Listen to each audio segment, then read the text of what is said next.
Hello guys, welcome back to my YouTube channel. If you're new to my channel, then kindly subscribe and hit the bell icon. So guys, our today's topic is Hello guys, welcome back to my channel. So आज हम लोग करने वाले हैं first law of thermodynamics का next part which is a derivation part. चलिए करते हैं. सो यहाँ पे देखिए ये कुछ लिखा हुआ है, ये हम पढ़ेंगे और इसको समझेंगे. चलिए कलर चेंज कर लेते हैं, काफ़ी दिन से ये कलर हम यूज़ कर रहे हैं. या ओके, सो पढ़ते हैं. If a system is subjected to any cyclic transformation the sum of heat and work involved is zero. So ये काफ़ी कॉमन बातें हैं जो हमने अपने प्रीवियस लेक्चर्स में भी पढ़े हैं. सो हमने क्या पढ़ा था? साइक्लिक ट्रांसफॉर्मेशन का मतलब साइक्लिक ट्रांसफॉर्मेशन भी बोल सकते हैं, और इसे अगर हम अपने प्रीवियस लेक्चर्स की भाषा में और वर्ड में बोले तो साइक्लिक सिस्टम भी बोल सकते हैं. और जैसे हमने isothermal system and isochoric, isobaric ये सब पढ़ा था, तो उसमें याद है हमने फोर्थ पॉइंट क्या पढ़ा था? फोर्थ जो था साइक्लिक सिस्टम. ठीक है, तो साइक्लिक सिस्टम में क्या पढ़ा था कि इनिशियल से हम स्टार्ट होकर इनिशियल में आ जाते हैं. उसका जो थर्मोडायनेमिक वेरिएबल्स में टेम्परेचर, वॉल्यूम जो इस पर वो डिपेंड करता है, वो भी अपने इनिशियल वैल्यूज़ पे आ जाती है. उसका टोटल वर्क डन ज़ीरो होता है. यही हमने पढ़ा था ना. तो यहाँ पे क्या लिखा हुआ है? यहाँ पे if a system is subjected to any kind of cyclic transformation the sum of heat and work involved is zero. चलिए ठीक है. If a system is subjected to any cyclic transformation the sum of heat and work involved is zero. यही है इसका meaning. तो मैं आपके लिए फिर से रिपीट करती हूँ. If a system is subjected to any kind of cyclic transformation, the sum of heat and work involved is zero. ठीक है. जब when a system is subjected to any kind of or any type of cyclic transformation, the sum of heat and work involved is zero. Means heat will zero, heat will also zero and work will also zero. वहाँ पे हमने क्या पढ़ा था? बस work zero होगा पर heat भी ज़ीरो होगा. तो इसका मतलब यही है. तो इसको ही हम रिप्रेजेंट करेंगे. इसको जैसे इक्वेशन फर्स्ट से रिप्रेजेंट करें. It follows that for a system undergoing cyclic transformation. So जब कोई सिस्टम साइक्लिक ट्रांसफॉर्मेशन मतलब उसका हीट और वर्क दोनों जब ज़ीरो होता है, तब जब वो जाता है, मतलब जब वो फॉलो करता है सिस्टम को, तब उसका जो integration, this is a sign of integration. Integration of d Q and d W will be zero. Okay, कोई डाउट नहीं होना चाहिए. एंड अगर देखिए, अगर हमको डब्ल्यू को इस साइड लाना है तो यहाँ पे माइनस लगाना पड़ेगा. ठीक है. तो here the work is what? Negative, right. So ये भी अब मैं दो केसेस बताऊंगी, वो काफ़ी इंपॉर्टेंट है, उसको ध्यान से समझिएगा.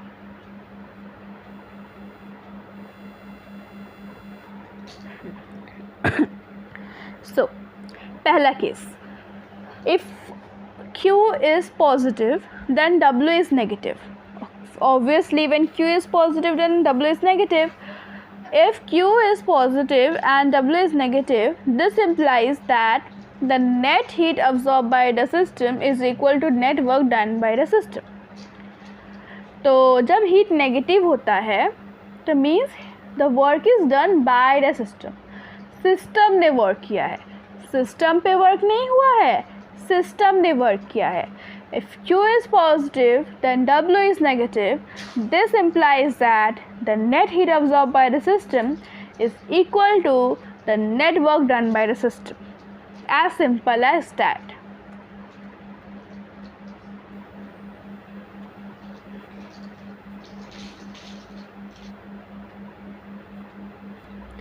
So अब हमारा नेक्स्ट केस है case number 2, which is if Q is negative then work is positive. Obviously उस टाइम हमने क्या पढ़ा कि जब Q पॉजिटिव है तो वर्क नेगेटिव होगा, यहाँ पे Q नेगेटिव है तो वर्क पॉजिटिव होगा। और जब वर्क पॉजिटिव है then work is done by the system. Work is not, system is not doing work, system के ऊपर वर्क हो रहा है, ठीक है, सिस्टम के ऊपर वर्क हो रहा है। This implies the heat released by the system is equal to net work done by the system. ठीक है, simple. Now, the fact that the cyclic integral express equation number 1 is 0 for all cyclic process indicates that dq plus dw is an exact differential and therefore is a differential for a state function. तो ये जो state functions वाली बातें हैं ये हम अपने further lecture से पढ़ेंगे। ये मैंने अभी नहीं पढ़ाया है क्योंकि ये काफ़ी लंबा है, काफ़ी क्या बोलते हैं उसको, पेचीदा है। तो ये स्टेट फंक्शंस मैंने अभी नहीं पढ़ाए, मैं अपने फर्दर लेक्चर से पढ़ाऊँगी because this is very important as well. काफ़ी थोड़ा सा कंफ्यूजिंग भी है, सो इसको मैं फर्दर लेक्चर्स में कवर करूँगी।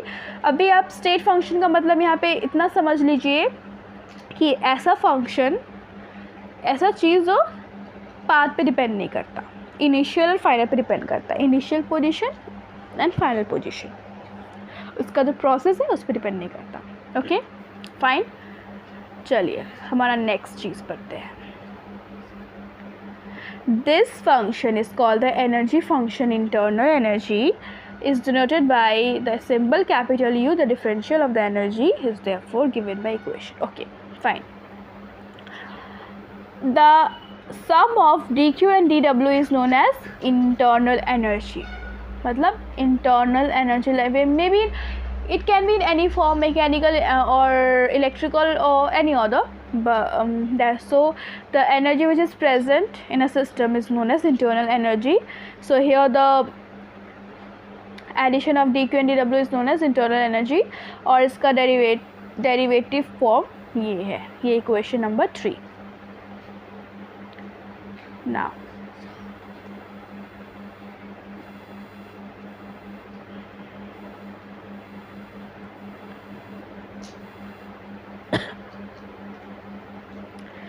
सो हमारा नेक्स्ट जो for a finite process, the difference between the values of energy function in two states can be determined by integrating du as it in exact differential does for a process.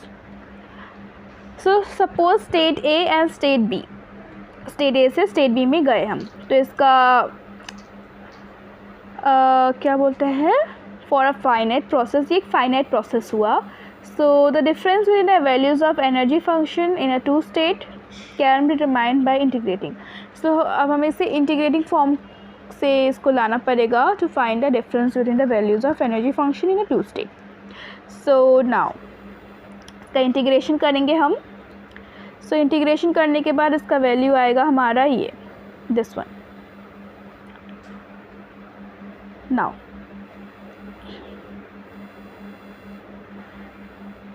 it may be noted that both Q and W depends upon the path followed in going from state A to state B, but algebraic sum of their quantity is independent of the path.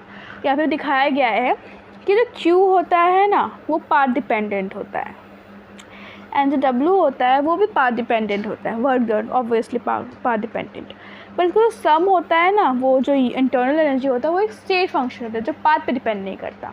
Energy का भी path पे depend करता है, नहीं करता है। सो यही है इसका, इस पैरा का होल मीनिंग। सो पाथ फंक्शन और स्टेट फंक्शन ये मैं अपने फर्दर लेक्चर्स में अच्छे से कवर करूँगी। अभी इन दोनों का मतलब इतना समझ लीजिए कि जो स्टेट फंक्शन होता है वो पाथ डिपेंडेंट नहीं होता है, जो पाथ फंक्शन होता है वो पाथ डिपेंडेंट होता है, बस यही इसका meaning. So that's all for today. So यही है हमारा फर्स्ट लॉ ऑफ थर्मोडाइनमिक्स, और जो मैंने कहा था एक इक्वेशन आएगा, सो हमारा जो इक्वेशन है वो ये है, ठीक है, internal energy equals to Q plus W।